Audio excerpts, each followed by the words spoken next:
Well, hey YouTube! So today, guys, we're back here with another review, and we have a nice Mac Pro late 2013 review. It's a 6-core Xeon, 16 gigabytes of RAM, AMD Firepro, and that's the serial number down there. So I was at the Apple Store, so I just wanted to dive right in and make a pretty cool review of it in the limited amount of time I had here. So here is the design here. You have 4 USB ports, you have 6 Lightning ports, you have a headphone jack, and a microphone jack down there, 3.5. You have power with an HDMI port there. I think that's Ethernet on the left above the HDMI, I'm not sure, and that's the power outlet. So yeah, this is the typical trash can Apple Mac design. I don't like it. I don't think it's a good idea. It's unique, but that's not enough to make this sell. I mean, this thing is worth over $1,000 here. So yeah, that's not worth it, guys. You really need to improve that. So at this point, guys, I start to navigate around the computer. I want to see how fast it can load web pages. I want to get a good look and see what's going on here. So I go load YouTube. I want to see if the 4K issue I was having on the MacBook is the same issue here. Basically, 4K just doesn't work on the MacBook. If you try a YouTube video, it looks awesome on a beautiful retina display, but it stays at the 1080p 60 FPS. So I wanted to see if 4K works on here. Don't worry about the frame rate. The frame rate was me dropping it. I dropped the frame rate just so I have enough time to talk about everything.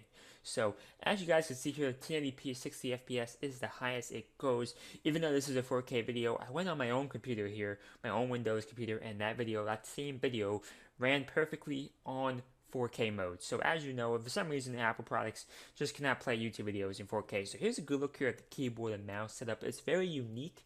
The mouse is this separate pad. They're both wireless MiFi technology. You can put these two things anywhere you want. It's crazy. It's crazy, man. I've never seen anything like this before. It's awesome. Awesome. Apple has done a fantastic job here with this, and yeah. So here's a good look here at the App Store. You do get some type of apps in here. This is you don't get everything though, as you guys quickly find out. I was searching in big things like Rain Man and Sonic. You don't get everything here, and it's the same thing as Chrome OS, the extension store. You don't get everything you would get in the Android store. So it's a similar concept, but hey, it's good to see at least something in here. It did seem like most of the games on here were paid games. I didn't see many free games, so that was a little bit concerning. But you know, you do have a couple of big ones in there, but you're missing a lot of content. So Apple needs to improve that. I don't know why they chose to do that, but yeah, I'm not sure. You know, so I'm just gonna continue looking for games here. Good games that I've heard of before. So Rayman Origins is on there. Rayman Adventure is not. Rayman Fiesta Run is also not in there. I mean, it's cool to see Rayman Origins, don't get me wrong, but you're missing a lot of content here. So this is a benchmark test. This is one of 3 benchmarks. You got a 2751. That's apparently 82% better than most people. So yeah, that's pretty good. Whirlpool, that's the first benchmark I wanted to test. I got another one going here. This is the speedometer.com.net.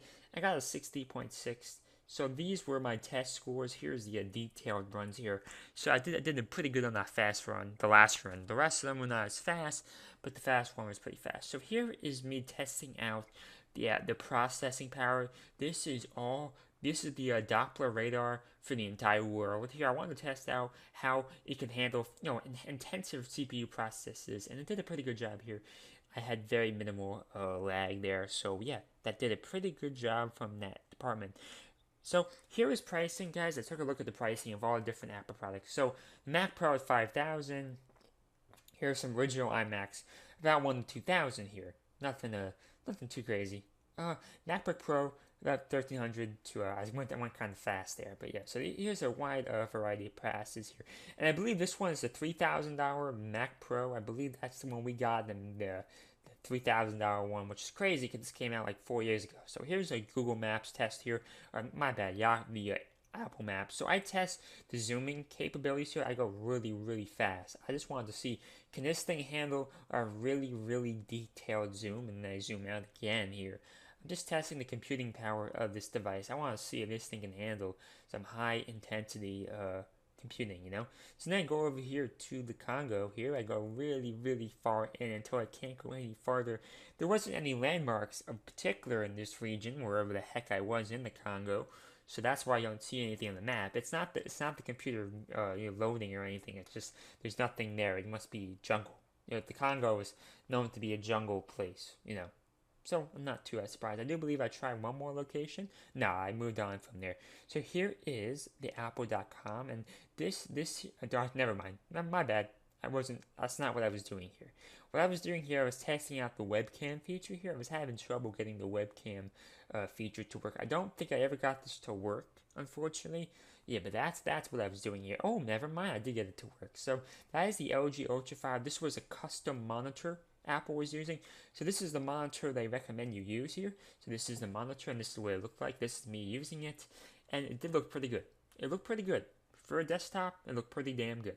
So here's Final Cut Pro. I want to test out the video editing capabilities because I'm somebody who uses a video editor on a daily basis. So I opened up Final Cut Pro. It was really hard for me to even find it. So I tested out me rendering a file using Final Cut Pro. So I combine a couple files here, and I drag, as you guys see, I'm about to drag in some files here. I wanted to test out the computing speed and also the rendering speed. So you see me right here.